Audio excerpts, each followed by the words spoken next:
In movies, we romanticize the bad boy type or the female version of it.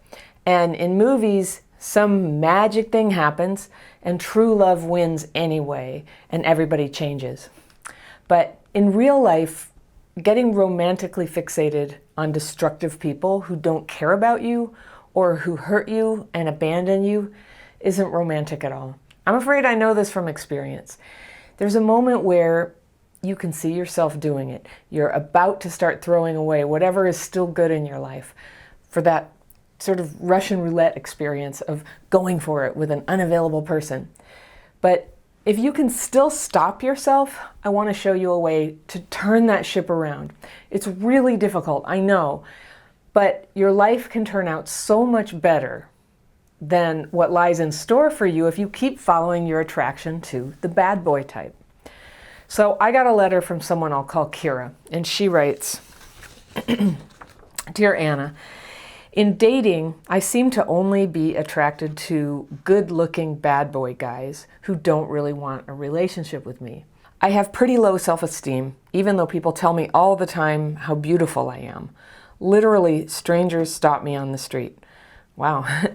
Each time I've met someone who attracted me right from the first moment I laid eyes on them, and they expressed how much they liked me too, it ended eventually with the person either telling me they were only physically attracted to me and not emotionally, friends with benefits, in other words, she says, a relationship ensued only because she still liked the guy, or the person tells me how amazing I am and then ghosts me, comes back, ghosts me again, etc. I definitely have CPTSD from having present but emotionally unavailable and abusive parents, and I'm now going through your videos and starting your free course now. However, I was set up on a date a couple weeks ago by a friend, and I find I'm out of my element already. I really like the guy. He's very interesting. We have a lot in common. We enjoy talking to each other very much, but I'm not physically attracted to him. I know this can change and develop as we get to know each other, but I have a lifetime, I'm 35 years old, of unhealthy relationships and only really liking people who are mean and neglectful, and I don't really trust myself to know what is real and what is not. I can see myself being happy with this guy who seems so great, although I know it's still very early and I'm trying to take things slowly. But I'm just so unsure about that physical component. Is this something that can develop with time? I feel like I have reverse beer goggles on that don't allow me to really see good, honest, kind, and genuine people. Please help. I very much hope to get married and have children while I still have time. All right, thank you so much for this letter, Kira. I consider this a life emergency. Your deepest desire in life, and I learned this from you from a series of emails that we had after you sent me the initial letter, but I know it's really important to you to get married and have kids. And so I just want to help you come out of the fog. You wouldn't be writing to me if you didn't know that the bad boy attraction was getting in the way. And I want to talk to you about what to do about that attraction so that you can open up the possibility of falling in love and being attracted with somebody who really is into you. Maybe it's this person you're seeing right now. We'll come back to that question. It's not uncommon for people who were abused and neglected as kids to eroticize abandonment. All right, that's what we're talking about here. I don't think people say that enough. But attraction to people who aren't into us, and that's part of what the bad boy is. It's somebody who's certainly, if they're dangerous, they fly by night, they come and go, they trauma bond, they're not that into you, they see other people.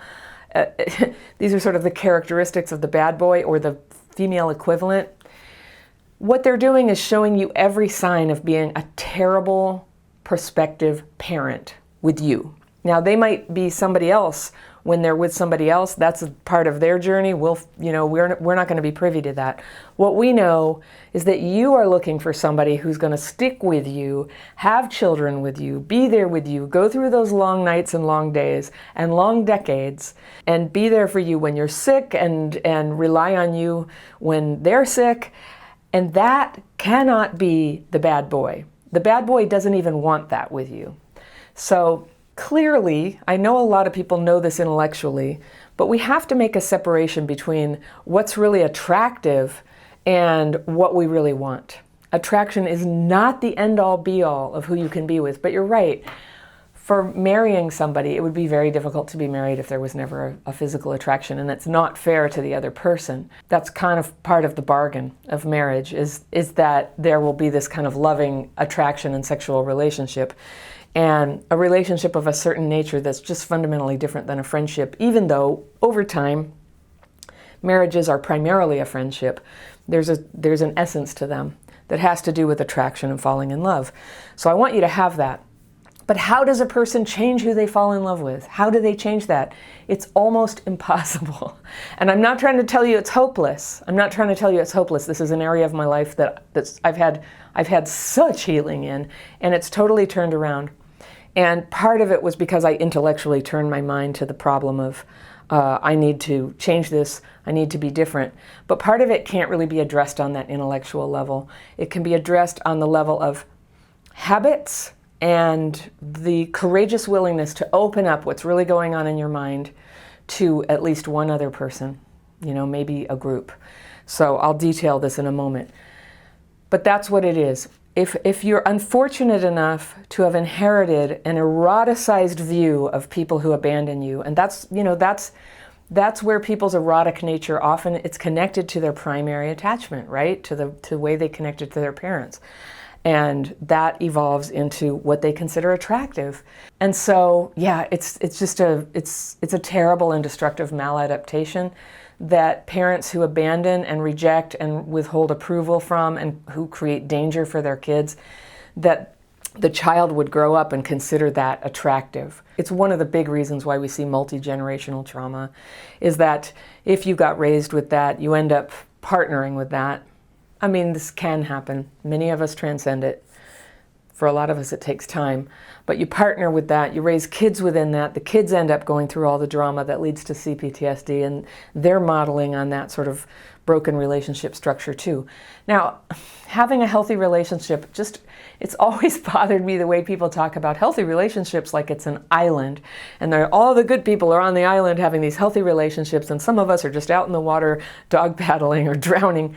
And it's really not like that. Like, all relationships have difficulties, and every human being brings difficulties to the relationships they're in. So a lot of where your flexibility to change is not just in finding the right guy, or for everybody, finding the right guy or gal or this perfect person who's going to complete you. So much depends when you have a kind of maladapted tendency in who you get attracted to. It's not your fault. But the part that you can change is you. That is the part that you can change. And how you can start to heal your attraction. All right, we're going to talk about that. I'm going to recommend the first hard step. The first hard step is cut off all contact with people who have already demonstrated to you they are not the one you're looking to marry. No matter how much attraction you have, no matter how much your trauma bonding instincts kick in, and go, I've got to have this person. If you possibly can, just cut off contact. If somebody is not going to be a suitable co-parent with you for your own children, they're not good for you to date. And every time you get together with that person or invest emotional energy with them is time that you just subtracted from your capacity to heal and change and develop a beautiful relationship sometime in the next few years when you can still have your own kids, because that's your goal. And again, there are other options after that point, so this is not life and death, all right? We're going to help you do your best here. So, are you willing to cut off contact with the bad people, with the people who aren't into you? It'll often feel like I often use that metaphor of the coyote who chews off its own paw. It feels terrible to do, but otherwise you're in a trap. I don't even know if coyotes really do that, but it's a metaphor for something that will do anything to get out of a trap, even hurt itself. And sometimes that's necessary. And it's actually not going to hurt you to stop dating somebody who's sick and who hurts you and who's not there for you and who's activating your trauma wounds. It's actually going to be incredibly nutritious. It's going to be like removing poison from your system, even though you're going to go through withdrawal. So for that period of withdrawal, I have a bunch of steps that I often recommend. You might have some kind of a relationship that you have to end, or you're simply not going to pursue somebody who you've had to do all the pursuing. You're just going to let go. And if they did happen to call you, which will often happen if you let go, that they'll call you, you just say no. If they're not the one, like right now, your dating world, I think of the word troth. This is like this old word for like you give your troth to somebody. That's your bandwidth for getting married, your capacity for marriage, your availability for that, your troth. You're going to start guarding that like a very special ball of light, and you're going to keep it nice and strong and wise. So you're going to hold on to your troth there. That's what you have to build your family right now. And again, there are other ways to do it. People can do it single. That's one way. There's a lot of ways you can do it, but I'm really going to zero in this. I want to like acknowledge that for everybody listening. I did it a different way. I did it backwards. And in the end, it worked out. But I totally support you in your dream to get married and then have children. All right, so we're going to cut off the bad guy and stop having contact with him. And that means no texting, no emails. Can I just say the concept of closure is really overrated. Closure is when you're not talking anymore. And if somebody hasn't treated you right, is there really any talks you need to have? The satisfaction and the validation that you never got, it's still not there and it's still not coming. You're going to be amazed when you cut off the like dead leaves of the vine of your life. People, I would also include people where maybe you're not involved with them, but they're attracted to you or you're attracted to them, and they're just kind of like there's just a little energy there. Just cut it off. Just end it. This is an extreme move, I know, but when you're serious about getting married and you've been having trouble being attracted to the wrong type, this is the emotional equivalent of an alcoholic living in a sober house. All right? You're just not going to have the drug available. And you're going to have to be the one who puts up those boundaries, because people are everywhere and they're lovely and they're so attracted and you can't help it. You're going to feel attracted. So I'm not saying you have to hide in a cave, but you need to not spend Saturday nights with people where there's energy. All right? You're going to create some emotional availability here. The emotional availability that builds up because of you being really focused on self-care and what you really want in your life. That energy is going to build up and be palpable to other people who meet you, especially the ones who are healthy enough to sense your troth there. And I'm just going to put that out there. When you've been trying to meet people, can you sense that in them? Do you sometimes see it? Like I notice when I know people who are dating, I can often tell that it's about to lead to marriage. I can just sort of see that there's just like an ease to them and a brightness to them. That there's no more conflict with this whole thing, and they feel secure. And that's a palpable thing in people, and it's very attractive too. So when you do start dating somebody who's a good potential mate for you, you want to have that security around you and that self-respect emanating from you on every level, in your actions, in the things you say, in the energy that comes off of you. You want to be a nice whole package, right? Somebody who's not all strung out on exes and having conflicts and drama with anybody. So you're cutting off the bad boys. You're cutting off the ones who are the messy relationships. And so then that leaves you with your attraction. And sometimes you're going to have these waves, it's sort of like grieving, all right? So let's say you had some impossible partner prospect who never really was into you. And what you had described here, Kira, where you say they either tell you they're only physically attracted to you, and that I'll talk about that in a minute, or they tell you how amazing you are and then ghost you and then come back and come and go. So, all right, let's get into the tough love portion of this. When somebody tells you you're amazing and you first met them, they are flattering you. All right, they don't know you well enough to know if you're amazing. They're flattering you.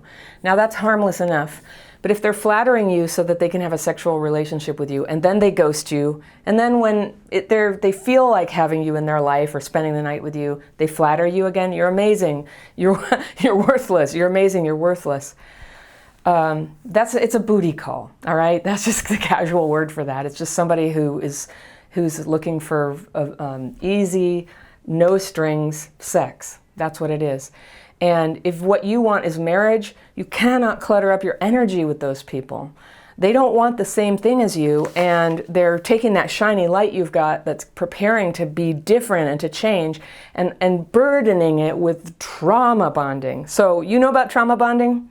That's a psychological phenomenon that happens when someone is like, oh, I love you, you're great, and then they run away. And the pain of that, and then oh, yay, they came back. For somebody who wasn't traumatized as a kid, that would just seem like abuse up front. To somebody who was traumatized and especially neglected and abandoned as a kid, that's going to hook in so strongly to the attachment mechanism that it's almost irresistible. That's why abusive relationships can go on for so long, why it's so hard for so many people to get out of them. And it's a form of emotional abuse, but when it's only, I just want to say it's never your fault that you get abused, and it's not your fault that you're susceptible to getting abused, but you have got to be the one to get yourself out of this. You're going to have to override this feeling that feels like it's your intuition and your heart. And, oh, it's just so right. And, we have so many like magical thinking tools that we can use to justify staying in this. But now is your emergency action plan, Kira. We're trying to help you just get right into reality, just 100% in reality. If somebody ghosts you even once, it is so unlikely that they would be a good spouse for you, and really unlikely they'd be a good parent for your children. Good parents are people who demonstrate, even during dating, that they can show up and do what they said they would do, that they're considerate of another's feelings, that they're aware of something that might be hurtful, and they become concerned with, instead of hurting somebody and taking from them for their own convenience, they become perhaps a little self-sacrificing and doing things that are inconvenient to show up when they're needed. Going to the family picnic with all your cousins, even though it's stressful for them. They do that because they care about you and they want you to be happy. I'm not talking about codependence. We don't want that either. But your attraction is not to the codependent here. It's to the unavailable and dangerous person. All right, so you're getting into reality. You're admitting this is an eroticization of abandonment. You don't want to eroticize that anymore. You don't have a conscious tool to change what is sexy or attractive to you. You don't have a conscious tool. Many people have tried to change that in themselves. But here's the difference. It can be abusive to try to make people change that, like when people try to do like gay conversion therapy. That's just taking who somebody really is and their heart's desire and trying to, destroy that in them. And I suppose, conceivably somebody would be like, they actually just made a mistake and think they're gay, but I don't know of anybody like that. But in your case, I think who you really are and what you really want is that loving family. So that's really different. That's really different. So to eroticize the abandonment, it might be, a parallel might be to somebody who, if you've ever read the big book of Alcoholics Anonymous, I love this book. It's got the really intense wisdom that's changed the world. But one of the little stories in there is about somebody who runs out in front of a streetcar over and over again and can't stop doing it. It's kind of a dreadful story. But they're trying, in the case of that book, they're saying to continue to drink once it's like on the fatal downslope of serious alcoholism. To continue to do it is just like having a compulsion to run out in front of a streetcar and get your bones broken, and as soon as they're healed, to run out and do it again. It might be helpful to think of the attraction to people who aren't into you as a streetcar. It's a compulsion to run out in front of a streetcar, and so yeah, you can't help it, but it's time to marshal all your forces to make a space for that to change.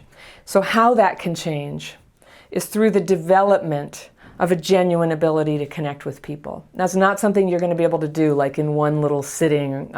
Although sometimes you can make tremendous progress when a light comes on about it. So I want to try to help that light come on for you. It's pure self-destruction. It's not that you want to be destroyed. It's that you can't help being attracted to it. And you just got to turn it off. Not everything we feel has to be followed.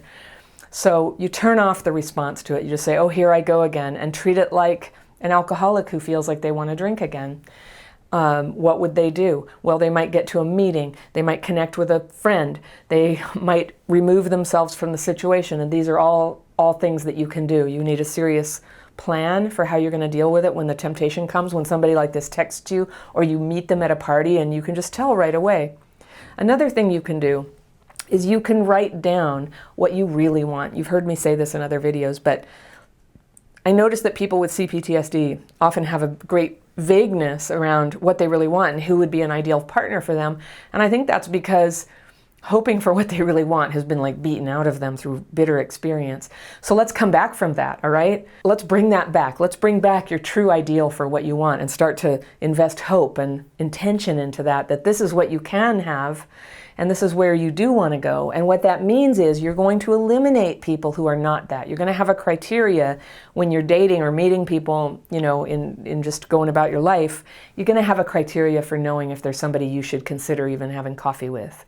So if you find out, for example, that they're married, or if you find out that they're in a lot of legal trouble, well, they might not, no matter how beautiful and attractive and brilliant and connected it feels, they're not going to be necessarily around to help you raise children. So they're not for dating right now, okay? They're just not for dating.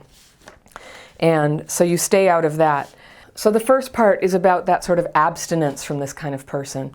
The second part is about opening up your experience to share with at least one other person, somebody you can really be fully honest with. The problem that you're describing would fit in well at like Sex and Love Addicts Anonymous, that 12-step program. You could do that and get a sponsor.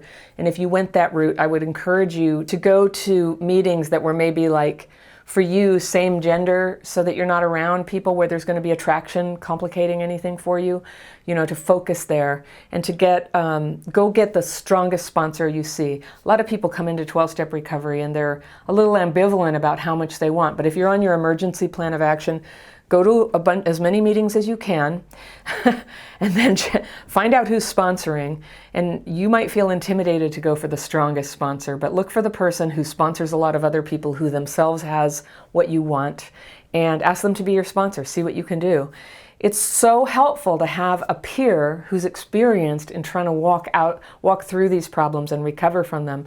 And what a sponsor is it's somebody who's continued to participate with other people and has gotten enough good results that they are motivated to share with other people. That's a beautiful thing. Healing begets healing. When we heal ourselves, we can't help but desire to help others heal. It's a really good thing that happens. And so wonderful recovery can happen there. You could also do that with a friend. You could do it with a therapist. There are a number of ways to do it. You can do all of the above. But the object of the game here is to open up what you're going through every day and start to share honestly with somebody else. Like, this is what I'm feeling, this is what happened, and allow that reality check to come back at you for somebody to go, Kira, what the hell are you thinking? or Kira, that's a good choice. Or, you know, so you're facing a Saturday night alone. It's like, why don't we hang out together? I'll help you get through it. I'll help you get through it when a lot of pain is coming up. And so friends who understand what our goals are and what it's like to have CPTSD are really good friends to have. Of course, I teach the daily practice to everybody. This is a way you can start to process all that like harsh emotion and self-attack and judgment and, you know, anxiety that life isn't going to turn out how you want. There's a place for that all day long and all night long, no matter when it comes up. And it's through the daily practice I teach. It's a really simple writing and meditation exercise, and I'll put the links below. Daily practice, free. It's a free course. You can learn and try it in less than an hour. And if you love it, if it helps you, be like me and do it twice a day. And that will help you to accelerate your progress, to handle the pain of withdrawal, to handle the anxiety of solitude, right? And to start processing all the old feelings that are translating into you being attracted to things that are not good for you. I want you to have enough peace in your heart that the attraction to what is good for you, which is really what you're meant for. You're meant to be beautifully attracted and fall in love with something good for you, with a person who loves you and who is available and who shares your dream in life. So for that attraction to spring up, instead of telling yourself to feel a certain way, you clear out all the problems and then you deal with the feelings that come up. And those are the tools I'm teaching you, how to clear out the people who complicate the landscape of your emotional availability, your troth, and then to deal with all the feelings that come up when you don't have them. Because that's why we reach for unhealthy things. Because, just because emotions, the feelings come up, the dysregulation. Sometimes a bad relationship, it kind of can anchor you when you're feeling like you're lost in life and you don't know what you're doing. So a bad relationship can be very tantalizing and compelling and addictive. But you're going to have to, some part of you is going to have to rise up above that, override, and clear that out. When you've been alone for a while, when you've dealt with a lot of emotions that come up, there's this peace that comes up in you. There's this confidence that comes up in you. It might take a year. It might take longer.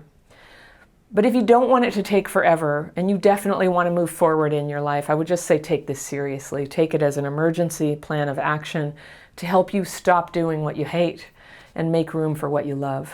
And the best thing that can happen for you is for you to just in technicolor become your real self and to be fulfilled as your real self. I want that for you. I'm just going to say that because sometimes it helps for us to hear somebody just say, I want you to have the love that you want. That's a good and healthy, beautiful thing in your heart. You've probably felt that way all your life. You want to be loved. You want to be loved. So it's time to act accordingly, even when it means overriding your instincts. I hope that helps, Kira. If anybody watching this feels like past trauma has affected their dating life, you can take a quiz. I've just put it in the top line there of the description section below this video. It's a dating quiz, and it's a number of symptoms that you can check off and see, do you have common symptoms of being affected by this? This is such a common thing for people with CPTSD. There's usually, some people end up avoiding relationships and others grab onto unavailable ones. Both of them end up depriving us of love. It's time for us to love and be loved. So I want that for you. If you want to learn the next steps of where to go with this, I've got a video for you right here, and I will see you very soon.